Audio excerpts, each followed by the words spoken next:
রাস্তা বন্ধ, তার মধ্যে ঘাটে জানতে চাইছি কেন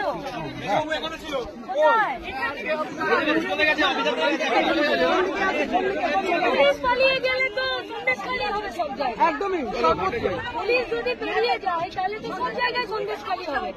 পুলিশকে আসতে বলো, ফেরিঘাট কেন বন্ধ এটা প্রপারলি বলতে হবে।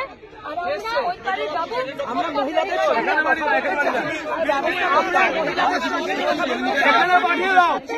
ফেরিঘাট আপনাদের যেতে না দেওয়া সেটা পুলিশ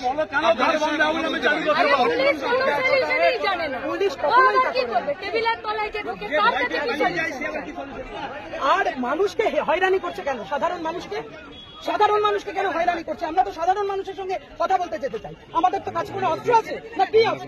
কেন আটকাচ্ছে? মীনাক্ষী মুখোপাধ্যায় এবং কনিকা বক্তব্য হচ্ছে যে তারা যখন এই নাজাট খেয়াঘাট দিয়ে নৌকা করে সন্দেশখালী যাওয়া